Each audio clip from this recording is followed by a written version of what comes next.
Hi guys, welcome to my channel. So I have the 12.9-inch M1 iPad Pro here.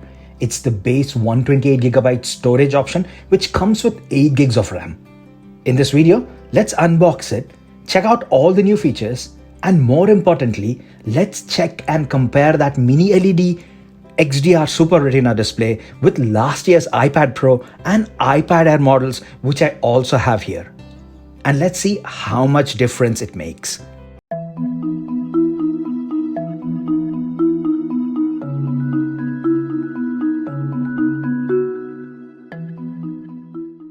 Guys, I know you have seen your favorite bunch of YouTubers already unbox and review this iPad model, as they do get review units sent over well in advance. I, on the other hand, buy this with my own cash and try to give you a clear picture on how these devices fit into your daily lifestyle and usage. I will link down below all my iPad video playlists so you can check the in-depth review and comparison which I do on my channel. Hopefully with those, I can earn your subscription, as it really helps my channel to make its presence felt in today's saturated YouTube land.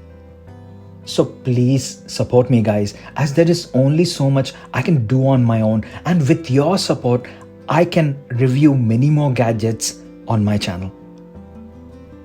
Sorry that took up a bit, but no further delay, let's unbox this.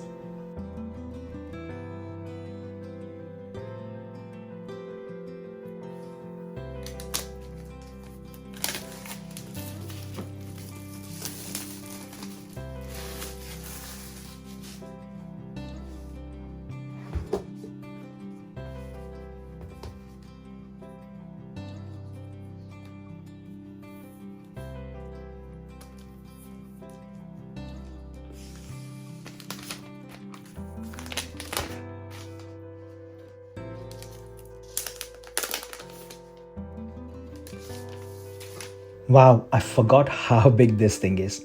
Besides playing with it at an Apple store, I never owned the bigger size iPad. This thing is big and a bit heavy as well. Not a lot, but it's about 41 grams more than last year's model. I've gone for the silver color here and it looks stunning. Let's quickly do the box as well. Usual guide, Apple stickers, and then the power brick along with USB Type-C cable. Can I take a moment and mention that this still is the 20-watt charger which you get with the iPad Air as well.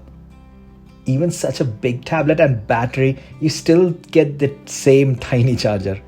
Wish Apple at least included the 30 watts which they do with the MacBook Airs. Let's set this up.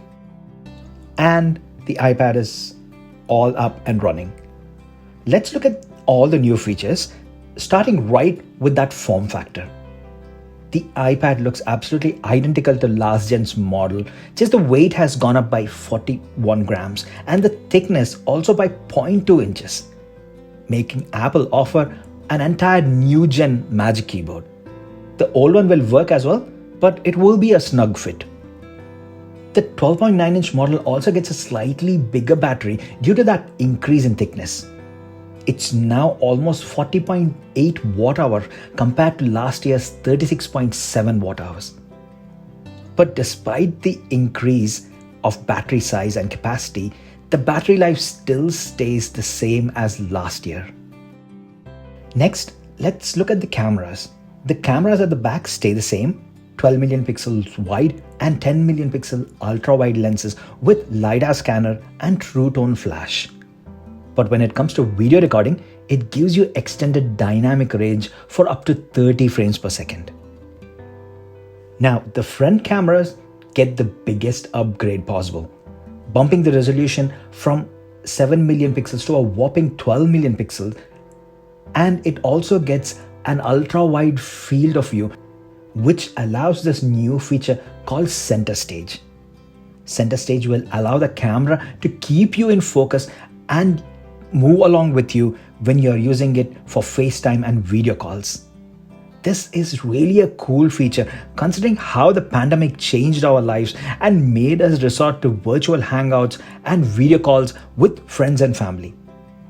The Center Stage also refocuses if others join in the call. It works brilliantly without you having to move the device or change the orientation to cover the viewing angle. Next, the USB Type-C connector also gets upgraded to support Thunderbolt and USB 4. This allows you to hook up Apple's 6K monitors and connect Thunderbolt drives for faster data speeds. The cellular version also gets 5G support now, so if you're a person who uses the iPad on the go and do not want to tether it with your iPhone for data sharing, then you get full 5G speeds if you get that cellular version. Next, let's quickly check the quality of the speakers.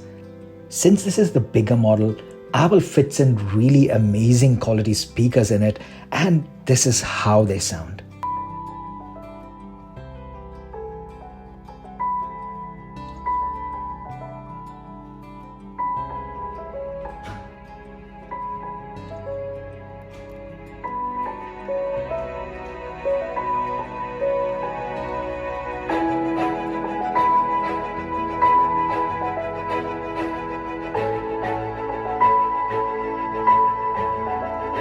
Next, let's talk about the power under that hood. This is where the iPad Pro also gets a substantial speed bump compared to last year's model. It gets Apple's amazing M1 chip under the hood. I've reviewed the M1 MacBook Air on my channel and it simply performed brilliantly. It is the best laptop I've ever used, and that was not even a fully spec'd one. It was the base one with 7-core GPU.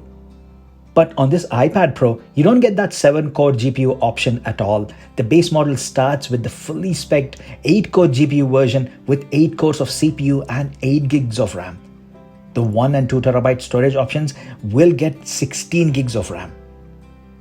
Now that's insane numbers for iPads who always were conservative when it came to the amount of RAM. But not this time. You can just imagine how fully loaded this iPad is, even more than what's needed.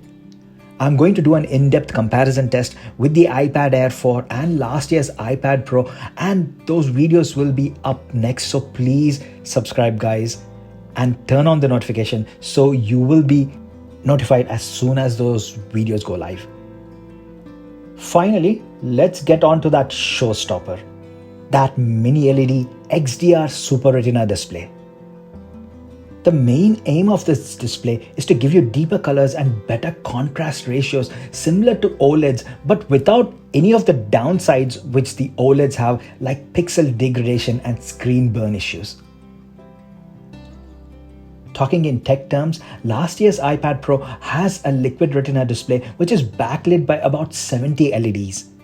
This M1 iPad Pro has over 10,000 mini LEDs. And this allows Apple to control the individual screen zones in a much efficient manner. Result, you get deeper blacks and brighter color shades. The screen really looks amazing in person. I'm sorry that the camera cannot pick it up, but it truly looks stunning. Now, if you compare with the iPad Pro and the iPad Air, I do see the difference. Colors are no doubt richer, but see, Apple always does amazing things with its displays, and the iPad Air 4 or even the older iPad Pro's displays are not bad either. So unless you're someone who takes color accuracy as utmost priority, or work on movies, or plan to use this iPad for reviewing video content, this feature shouldn't be the sole reason for you to base your decision on purchasing which size of iPad Pro you need.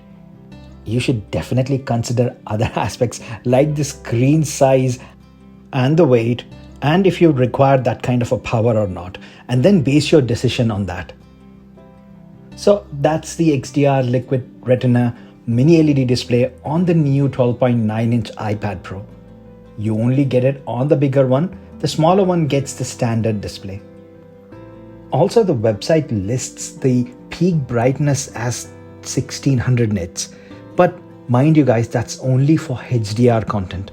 The general brightness typical is 600 nits, same as last year's model. So that's all for the video guys. There's more stuff coming. especially the comparison videos with iPad Air 4 and last year's iPad Pro. So please stay tuned, guys. And I also have an amazing accessories video which will be up soon. Here's a small sneak peek of this amazing case which I'm using. It looks absolutely stunning, and I'll make a dedicated video about all the cases and accessories which I have for both the 12.9 inch and 11 inch size M1 iPad Pros. So even that is coming soon. So please be subscribed, support my channel, turn on the notifications, and I will try not to disappoint you. And as always, thanks a lot if you've stayed until the end. I will see you in my next video. Bye for now.